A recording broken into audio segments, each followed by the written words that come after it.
I watched with satisfaction as 2 trucks pulled up to my house, the hum of their engines marking the beginning of something I had waited for with cold, calculated anticipation. My cheating wife, Jessica, and her affair partner were upstairs, probably thinking they had more time to finish their twisted little fun. They didn't expect this. No one ever expects the tables to turn this hard. As the movers stepped out of the trucks and started walking toward the house, I lit a cigarette, leaning back on the porch railing, keeping my cool.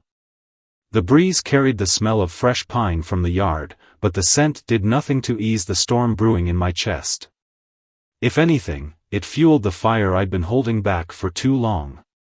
I had known for months.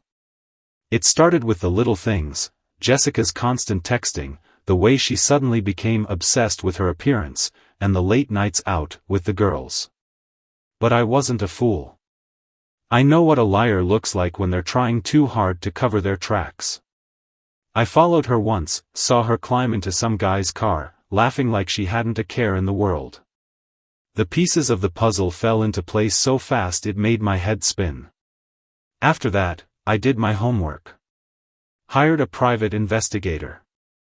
I had pictures, timestamps, even video clips of their little trysts. They weren't just fooling around, they were rubbing it in my face, treating me like some oblivious idiot. The movers reached the door just as the sheriff's car pulled up. I had planned this all down to the minute. I flicked my cigarette to the ground, crushing it under my boot with a finality that mirrored how I felt. The door opened, and one of the movers gave me a quick nod. I nodded back, signaling them to go inside. Meanwhile, Jessica and her boy toy were probably still under the covers, thinking the world was on hold for their disgusting affair. The sound of footsteps downstairs wouldn't reach them until it was too late. I could only imagine their faces when the bedroom door would fly open, and instead of seeing me ready for another pointless argument, they'd see my backup plan, removal trucks and a uniformed sheriff about to kick them out of the very house they had defiled. I grinned as I watched them rush downstairs, half-dressed, panic smeared across their faces. Jessica's eyes widened when she saw the movers already carting away the furniture, our furniture, the stuff I'd paid for, the things that had made this house a home. Her lover, some loser named Ryan, stood there like a deer caught in the headlights, unsure of whether to run or pretend this was some kind of joke. The sheriff, a burly man with a grim expression, stepped forward, speaking calmly but firmly. "Ma'am," he said, "this house has been sold. You have 2 hours to vacate or I'll have to remove you by force." Jessica turned to me, her face pale, trying to summon whatever manipulative charm she usually used to weasel out of trouble. "Tom, what's going on? You're not serious, right?" Her voice wavered, her panic barely hidden behind that fake innocence she was so good at. But I wasn't having any of it.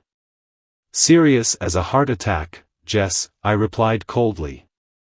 "You and your boy toy better start packing your things. This house? It's no longer yours." Ryan, the idiot, had the nerve to speak up. "Man, this is crazy. You can't do this. We'll be out in an hour, just chill." I stepped toward him, my gaze drilling into his. "You should be grateful I'm not doing more than this, Ryan. You've got an hour. Maybe less if I feel like it." I could feel my pulse pounding in my ears, but I wasn't angry, not anymore. The anger had burned out, replaced by a kind of cold satisfaction. This was just the start of what they both deserved. For months, I had been the fool, but not anymore. Now, I was the one in control.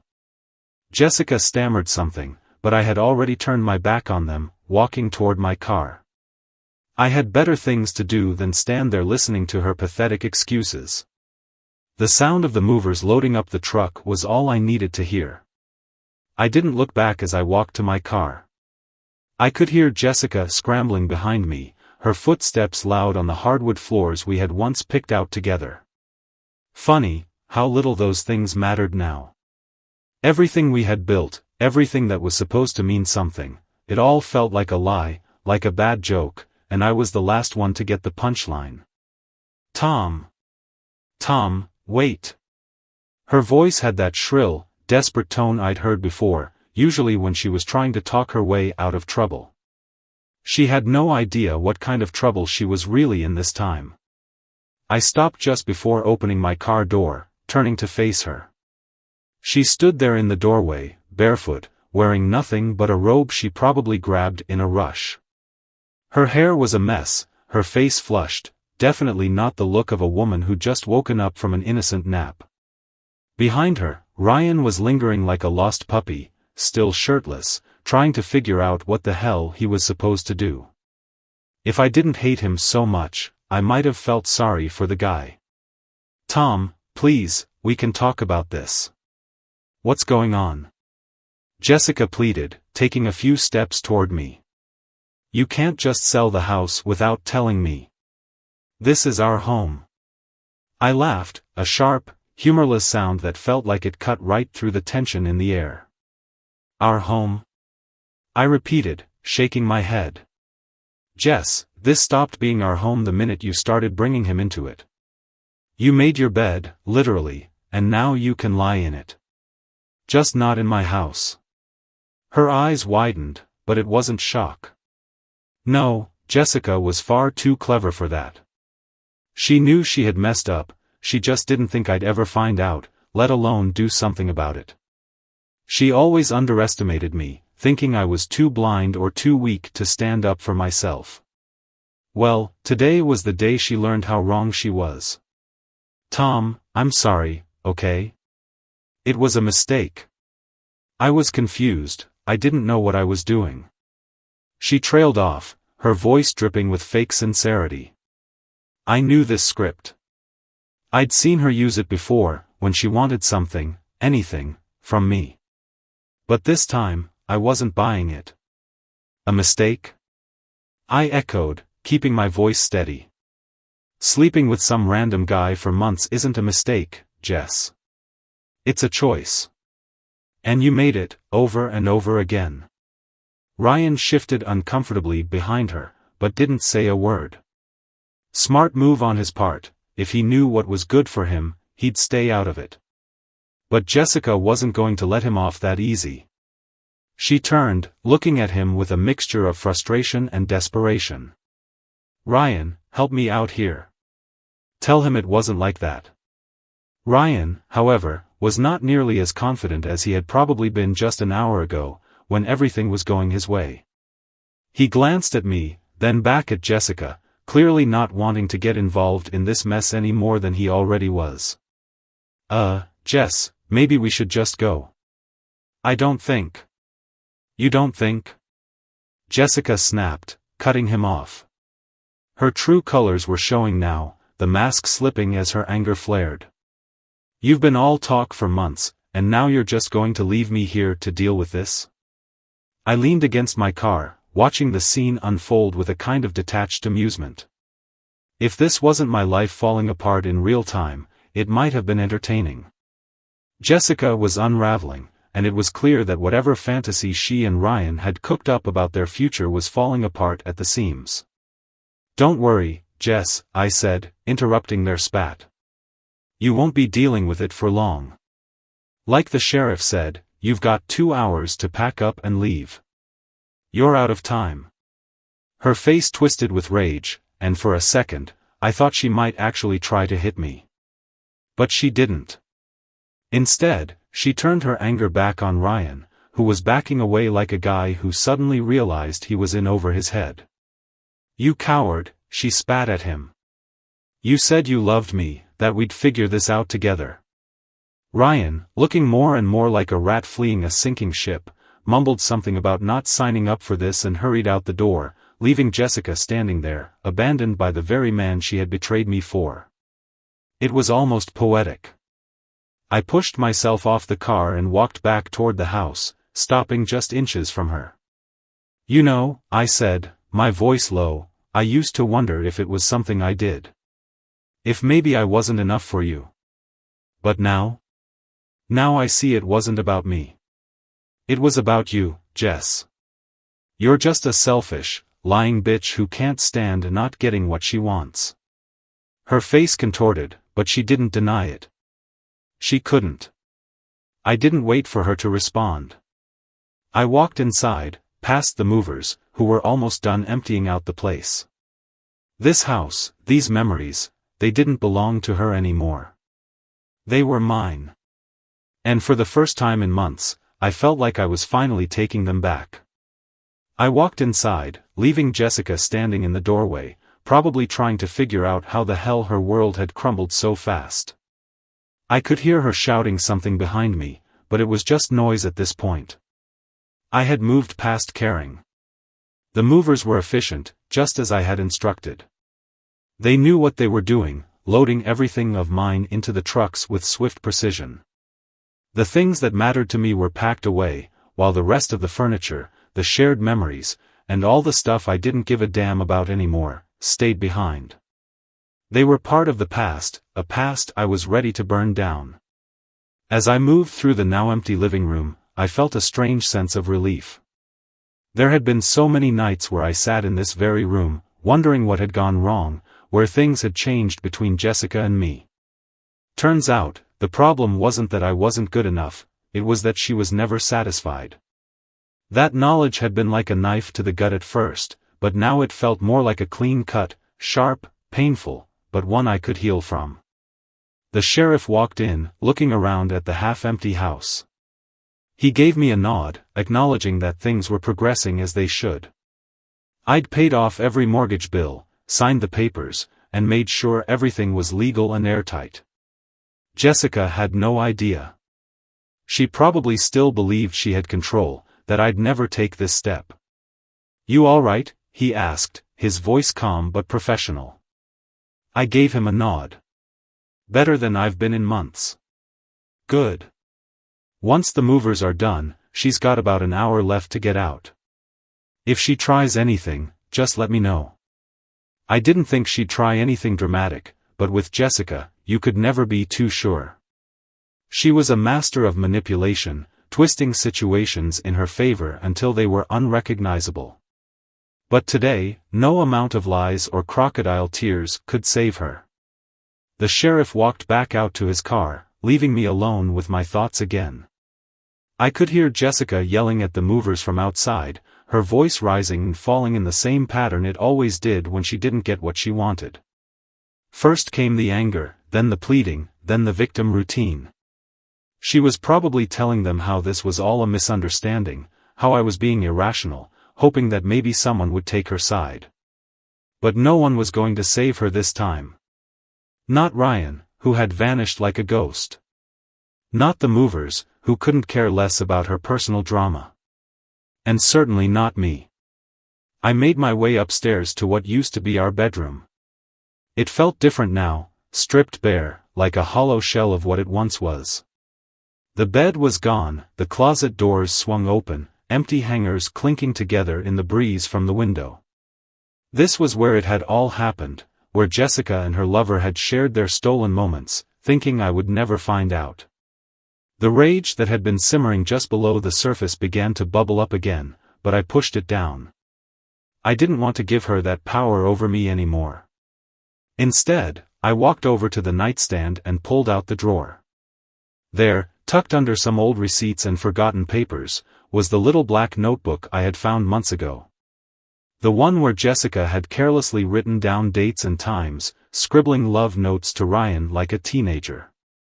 I hadn't been looking for it when I found it, but once I did, everything started to make sense. Flipping through the pages, I felt that familiar knot in my stomach.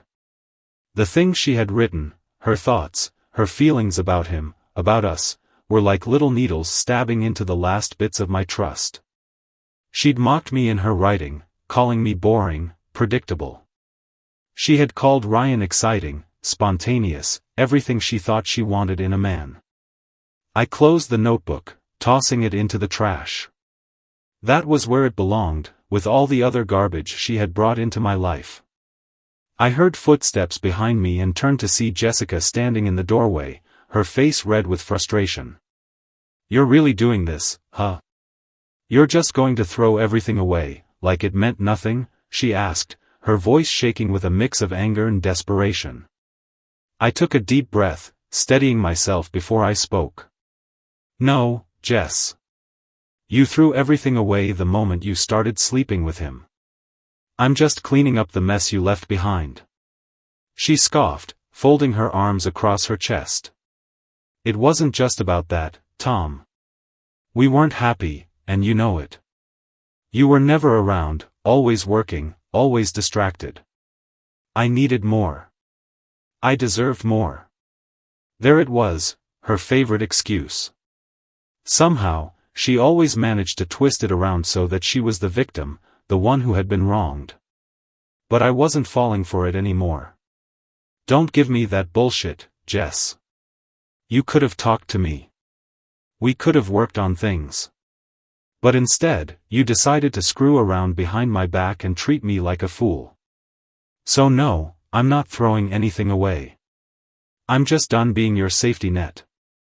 Her lips trembled as she tried to come up with another excuse, but the look in her eyes told me she knew it was over. Really over. I wasn't playing her game anymore.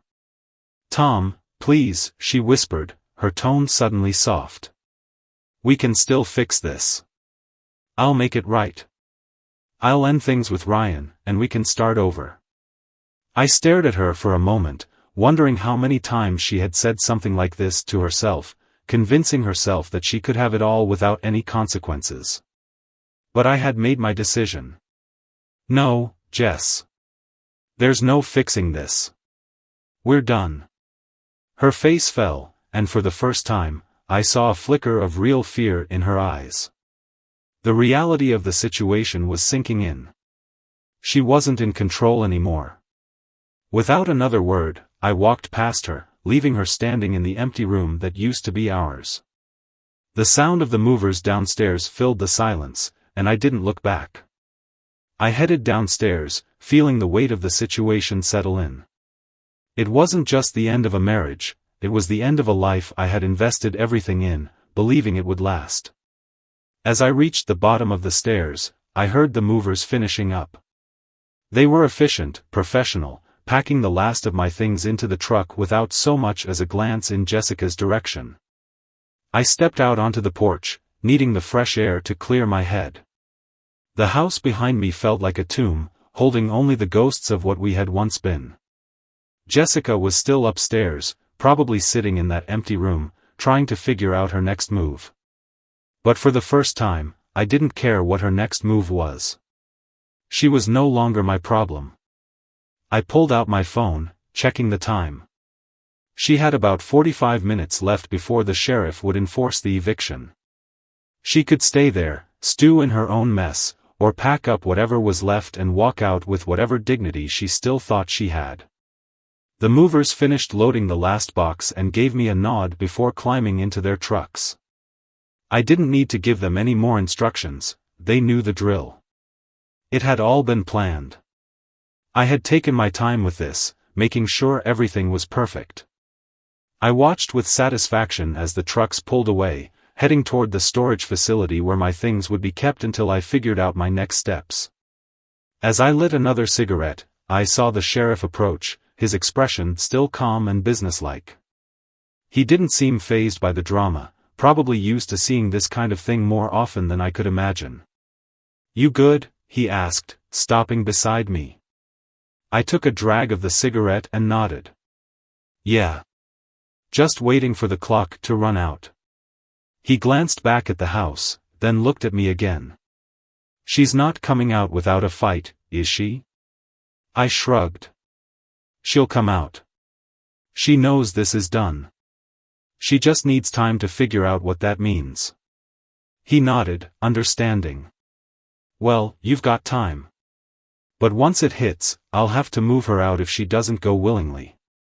I knew the sheriff was just doing his job, but the thought of seeing Jessica being physically dragged out of the house wasn't something I wanted.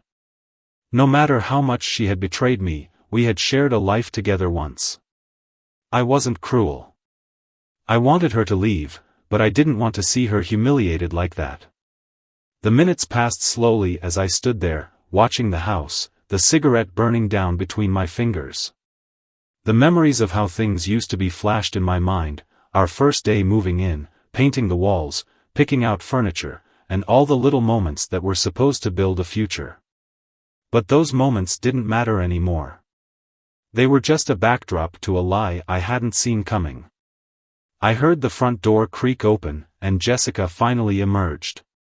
She looked different now, defeated, broken, no longer the confident woman who had been so sure of herself just hours ago. Her suitcase dragged behind her, the wheels scraping against the pavement as she walked slowly toward me. Her eyes were red, swollen from crying, and her hands trembled as she gripped the suitcase handle. For a moment, she stopped in front of me, looking up with an expression that was a mix of desperation and sorrow. "Tom, please," she whispered, her voice barely audible. "I know I messed up. I know I hurt you. But can't we at least try to talk this out?" There it was again, that final attempt to pull me back in, to make me doubt my decision. But I was past the point of negotiation. There was no saving what she had shattered. I met her eyes, my voice steady. "There's nothing left to talk about, Jess. It's over." She opened her mouth to say something, but then closed it, realizing that nothing she could say would change my mind. Slowly, she nodded, a single tear slipping down her cheek. I didn't flinch. Jessica turned, walking down the driveway toward her car. I watched her go, the suitcase bouncing along behind her, and felt a strange sense of finality. This was it, the last chapter of a story that should have ended a long time ago. As she climbed into her car, I couldn't help but feel that this moment had been inevitable. Her car started, the engine rumbling softly as she sat there for a few seconds, probably still processing the fact that her life had just changed forever. I could see her gripping the steering wheel tightly, her knuckles white. She was trying to hold on, but there was nothing left to hold on to. With one last glance in the rearview mirror, she drove off, disappearing down the street, leaving me standing there on the porch. The sheriff walked over again, watching her car fade into the distance. "Well, that's that," he said, his tone flat. "Yeah," I replied quietly. "That's that." He gave me a final nod and headed back to his car, leaving me alone with the empty house and the fading smell of cigarettes and betrayal. I stood there for a long moment, letting the silence settle in around me. It felt heavy but also freeing. For the first time in months, I wasn't waiting for the next lie, the next excuse. It was all out in the open now, and there was nothing left to hide. I walked back into the house, the echo of my footsteps filling the empty space. The movers had taken everything that mattered to me, and the rest? It wasn't my problem anymore. I moved through the house one last time, taking in the emptiness, and with each step, I felt lighter, like I was shedding the weight of everything that had come before. When I reached the front door, I turned back one last time. The house, once filled with memories, now felt like a stranger's place, cold, distant, and unrecognizable. It wasn't mine anymore. I stepped outside, locking the door behind me, and walked toward my car. The future was uncertain, but for the first time in a long time, I didn't feel afraid. I felt free. The drive away from the house was surreal. For years, that place had been my anchor, home. But now, it felt like I was finally cutting the ties that had been holding me down, driving away from the wreckage of a life that wasn't mine anymore. As I drove, my mind played over the events of the past few hours, trying to make sense of how things had spiraled so quickly, yet so perfectly. The satisfaction of watching Jessica leave with her tail between her legs lingered, but the deeper emotions began to settle in, the ones I had been pushing down for so long. Anger, hurt, confusion. It wasn't just about the betrayal anymore, it was about everything we had built that had been tossed aside like garbage. I glanced at my phone, tempted to call someone, anyone, just to get the weight off my chest. But I wasn't sure who to call. My family had always been skeptical of Jessica, but I had defended her. My friends had their own lives, and the last thing I wanted was to show up with this mess hanging over my head. In a way, I felt alone. Not physically, I had people I could lean on, but emotionally. It was like the foundation I had trusted for so long had crumbled beneath me, and I was just now realizing it. The road stretched out in front of me, and I found myself driving aimlessly, no destination in mind. The sun was setting, casting an orange glow over the horizon, and for the first time in a long time, I didn't feel the need to rush home or check in with anyone. There was no Jessica waiting for me, no excuses to swallow, no lies to decipher. Just me and the open road. Eventually, I pulled over at a park by the lake, one I used to go to as a kid. I hadn't been there in years, but the place still had that same quiet charm. I sat on a bench by the water, staring out at the ripples as the wind blew gently across the surface. It was peaceful here, a stark contrast to the chaos of the day. As I sat there, the memories came flooding back. I thought about how Jessica and I used to come to places like this when we first started dating. Back then, things were simple. We'd sit for hours, talking about life, our dreams, the future. Everything seemed so clear, so full of potential. I was sure she was the one. I believed every word she said, trusted her with everything I had. But looking back now, I realized how blind I had been. The little lies, the excuses, they had started long before Ryan came into the picture. They had always been there, like cracks in the foundation, but I had chosen to ignore them. I had convinced myself that no relationship was perfect, that everyone had flaws. But I was wrong. This wasn't about imperfections, it was about betrayal, pure and simple. I pulled my phone out again, scrolling through the contacts. My thumb hovered over my best friend Nick's name. He had been there through everything, always the one to tell me to trust my gut. And my gut had screamed at me for months that something was off with Jessica. I had just been too scared to admit it. I hit call, and after a couple of rings, Nick answered. "Tom? Hey man, what's up?" His voice was casual, like we hadn't spoken about this disaster in ages. I guess he had no idea what was going on. "Nick," I began, unsure how to even start. "I did it. I ended it. It's over."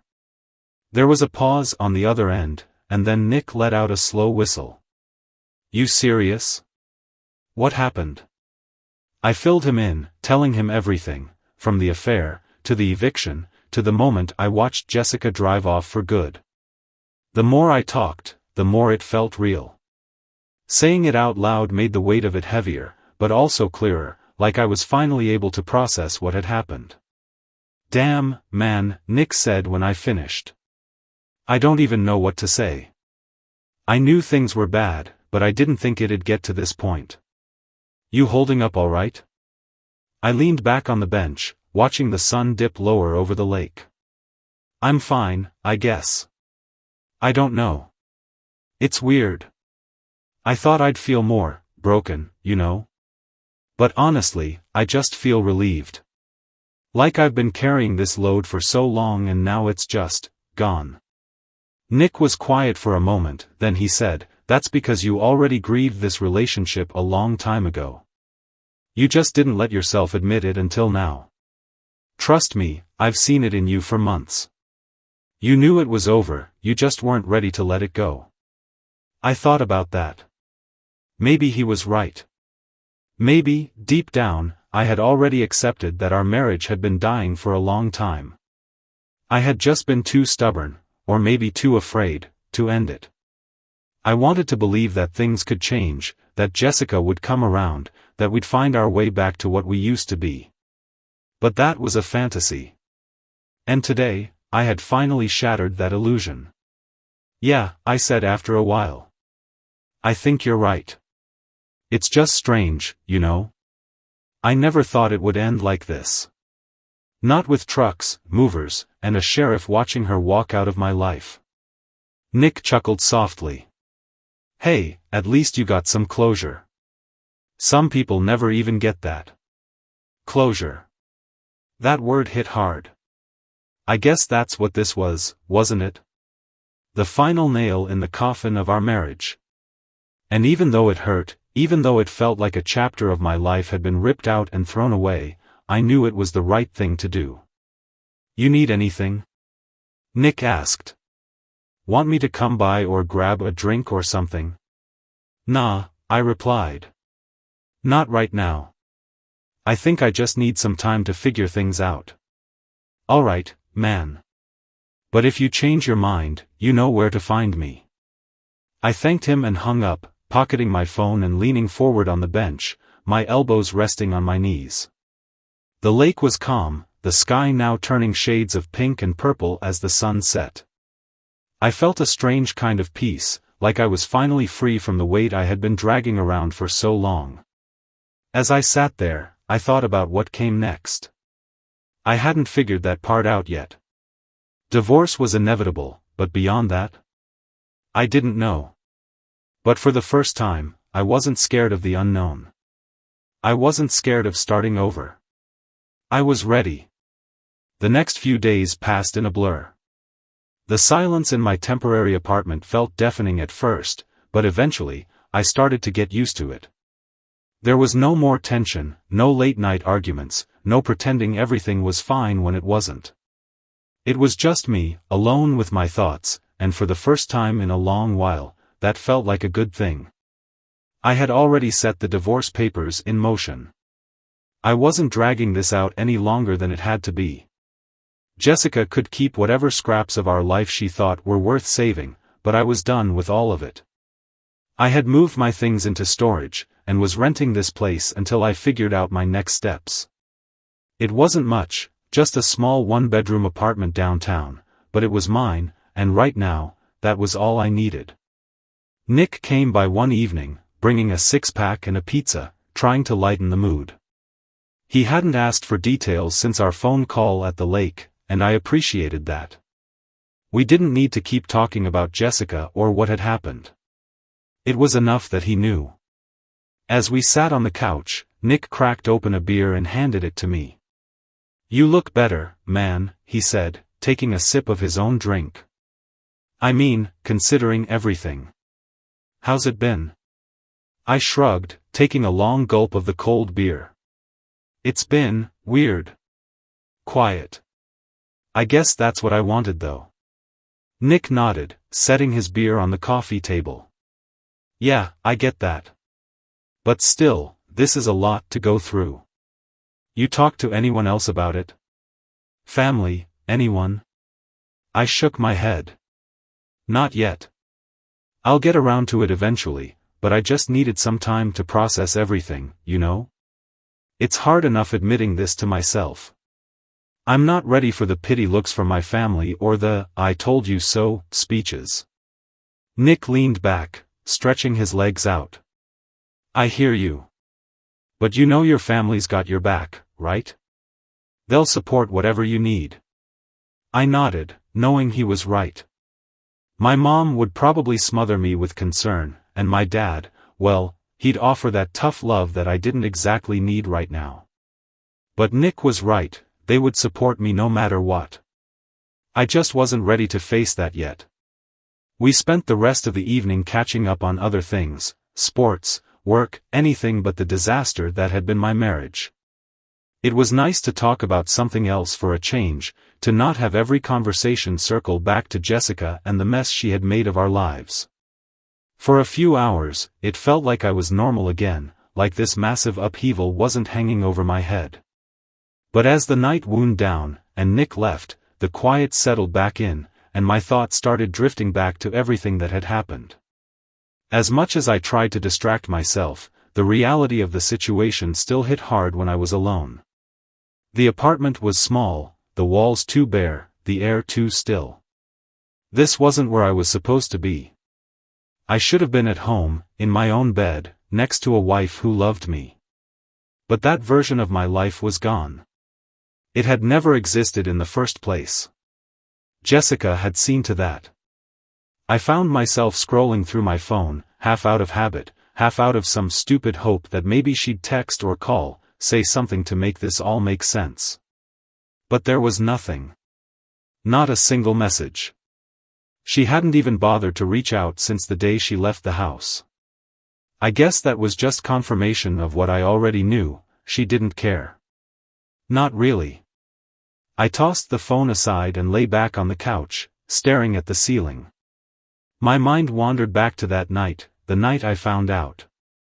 The memory of it still burned like acid, the raw disbelief I felt when I saw the texts, the pictures, the videos. She hadn't even tried to hide it. I had picked up her phone to order us dinner.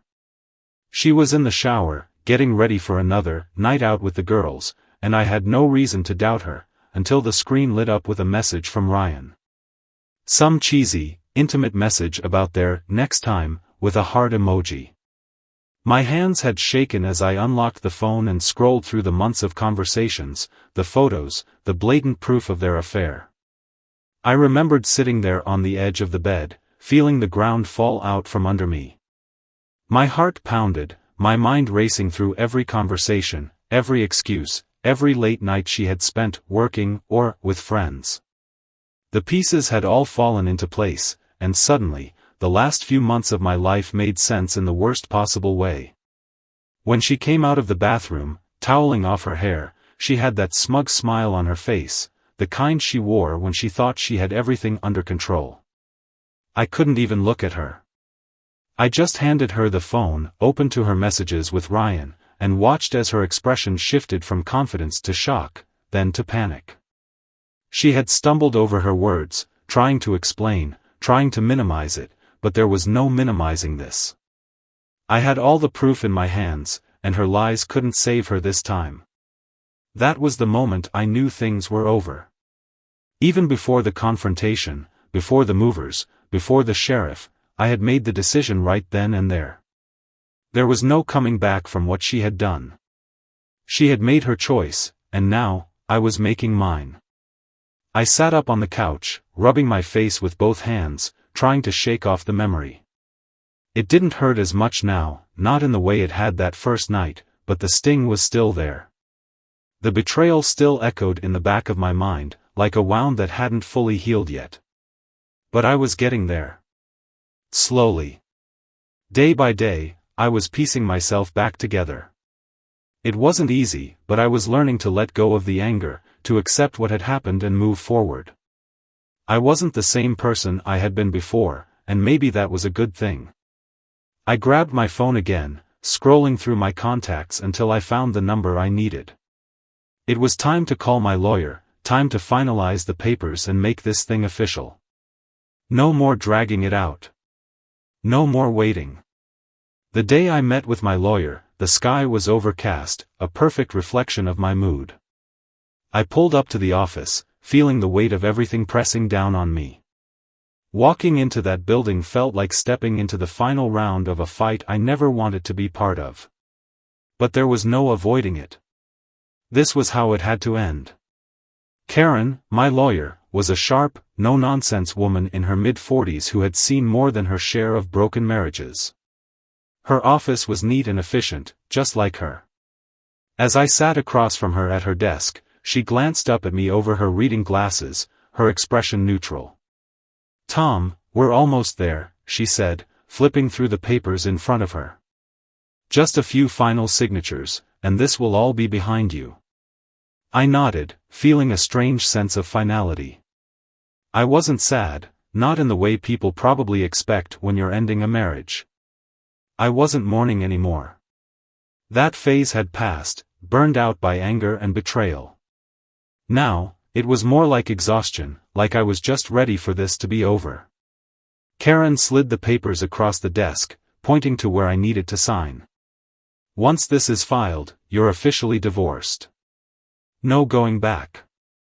You sure about this?" Her question wasn't accusatory. It was just her way of making sure I was ready for the consequences. I appreciated it, even though I knew my answer without hesitation. "Yeah," I said, taking the pen and scrawling my name across the dotted line. "I'm sure." She nodded, pulling the papers back and neatly stacking them. "All right, then. This will take a few days to process, but once it's done, you'll get a copy of the final decree. Everything's been sorted with the house and your assets, so you won't have to worry about Jessica trying to come after anything. Hearing her name felt like a punch to the gut, even now. I hadn't seen her since the day she left the house, hadn't spoken to her, hadn't even checked her social media to see what she was up to. And that had been hard. As much as I hated to admit it, part of me still wanted to know what she was doing, how she was handling things. But the other part of me, the part that was healing, knew that keeping tabs on her would only drag me back into that dark place I was trying to escape. Good, I said, trying to push thoughts of her aside. I just want this done. Karen smiled, but it was a sympathetic smile.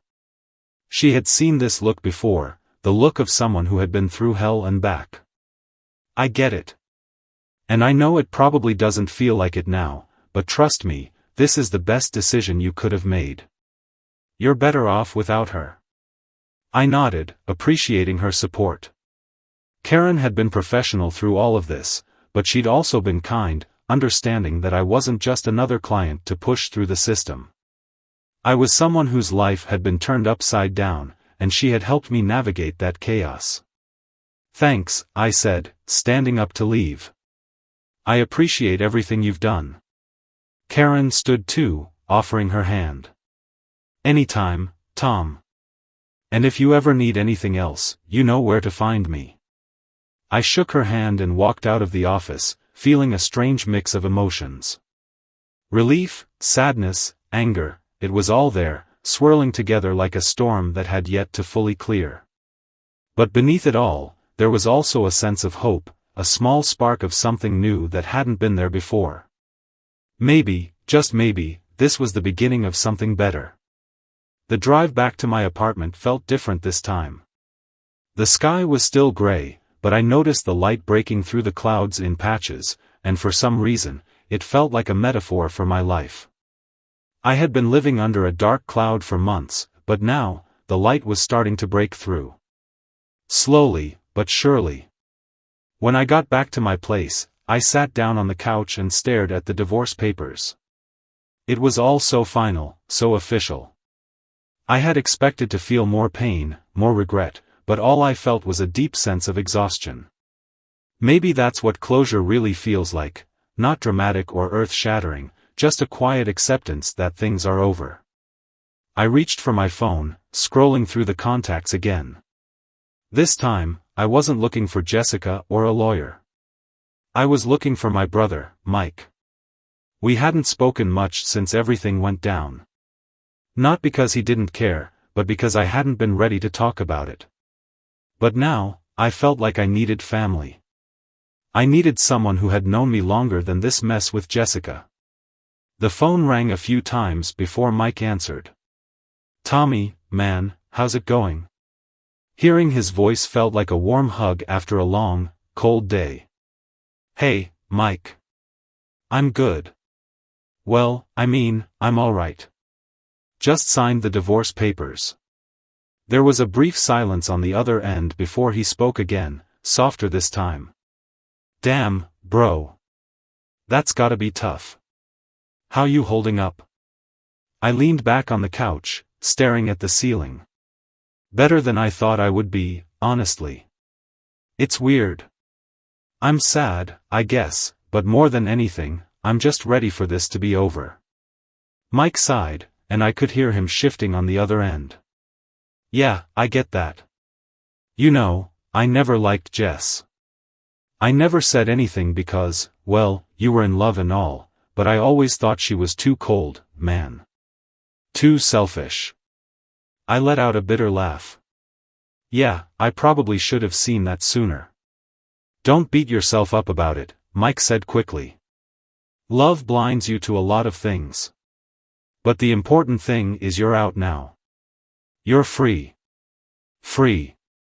That word stuck with me. I hadn't really thought of it like that before, but Mike was right. I was free, free from the lies, from the manipulation, from the constant feeling of being on edge in my own home. I guess I am, I said, a small smile creeping onto my face. It's just weird. I spent so long trying to make this marriage work, and now that it's over, it's like. What now? What do I do with my life? Mike chuckled. Man, you do whatever the hell you want. You don't have to answer to anyone anymore. You can go on trips, meet new people, focus on yourself. You've been putting yourself last for too long. It's time to take care of you. I nodded, realizing how right he was. For years, I had been bending over backward trying to make Jessica happy, trying to keep our marriage together while she was out destroying it. I hadn't even thought about what I wanted in so long that I wasn't sure where to start. You're right, I said, feeling a little more hopeful. I think I needed to hear that. Anytime, bro, Mike replied. And hey, if you need a change of scenery, come stay with us for a bit.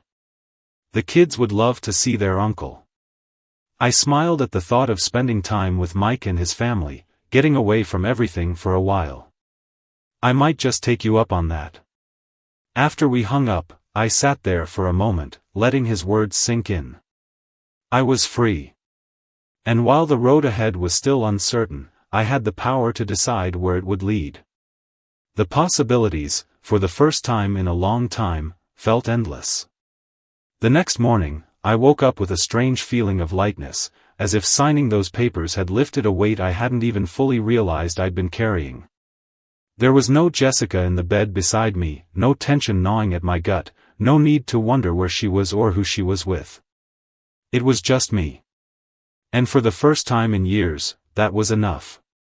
I made myself a cup of coffee and stood by the window, watching the city wake up. The sky was clear, the sun shining through in a way that felt symbolic, like the universe was telling me it was okay to move on. As I sipped my coffee, my mind wandered back to Mike's words the night before. Do whatever the hell you want. I hadn't thought about what I wanted in so long. My life had been wrapped up in Jessica's needs, her moods, her lies. But now? I had a clean slate. No baggage, no expectations. It was both terrifying and exhilarating. I sat down at the small kitchen table, staring at my phone. For a moment, I considered calling Jessica, just to hear what she'd say now that the divorce was real. But I stopped myself. What was the point? She'd probably try to spin another web of lies, or worse, play the victim. I didn't need to hear it. Her chapter in my life was closed, and I wasn't about to reopen it. Instead, I opened my laptop and started looking at flights. Mike's offer was tempting, but I needed something bigger, something that would remind me I was more than just the guy who got cheated on. I needed to see the world, feel alive again. And as I scrolled through destinations, one caught my eye: Italy. I had always wanted to go to Italy. The culture, the food, the history, it was something I had dreamed about back when I thought Jessica and I would travel together. But she had always been too busy, too wrapped up in her own world to care about mine. So I had put it off, thinking there'd be time later. But now? Now was my time. Without overthinking it, I booked a flight for the following week. Just like that, I had something to look forward to, a new adventure, one that had nothing to do with my past. Over the next few days, I felt a growing sense of excitement. I packed my bags, canceled the lease on my apartment, and arranged for my things in storage to stay put until I got back. I wasn't sure how long I'd be gone, but that was the beauty of it, I didn't have to know.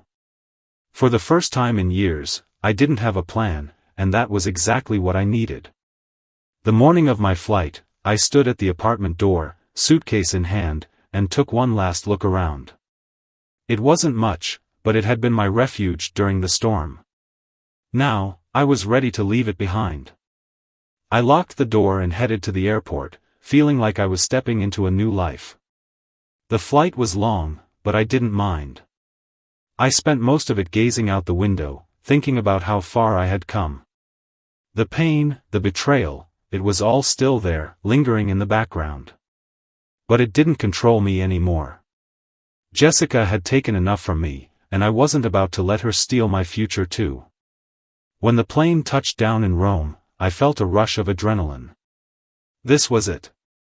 The start of something new. As I stepped out into the warm Italian air, I smiled to myself. For the first time in as long as I could remember, I wasn't running from something, I was running toward something. The first few days in Italy were a whirlwind. I wandered through the narrow streets of Rome, stood in awe beneath the towering architecture, and ate my weight in pasta and gelato. I met people, shared stories, and started to remember who I was outside of the mess that Jessica had created. I wasn't just a guy who got cheated on. I was more than that, more than I had let myself be in years. One afternoon, as I sat at a cafe in Florence, sipping on an espresso and watching the world go by, I realized something important. I hadn't just lost a wife, I had found myself. The man I had been before all the lies, before all the pain, was still there. And now, he was stronger, wiser, and ready for whatever came next. I thought back to the moment I had watched those moving trucks pull up to my house, the cold satisfaction I had felt as Jessica's world crumbled around her. I had wanted revenge back then, wanted her to feel the same kind of pain she had caused me. But sitting here, thousands of miles away from that life, I realized I didn't need revenge. I had something far better. I had peace. As the sun began to set over the Tuscan hills, casting a warm golden light over the city, I raised my glass and toasted to myself. To freedom. To moving on. To finally letting go. I didn't know what the future held, but I knew one thing for sure, I was no longer defined by my past. Jessica's betrayal had broken me, but it had also rebuilt me into someone stronger, someone who knew his worth. And that was the greatest revenge of all. In that moment, I felt lighter than I had in years, like a weight I hadn't even noticed was finally lifted off my shoulders. I wasn't looking back anymore. My life, my real life, was just beginning. And for the first time, it was mine. The end.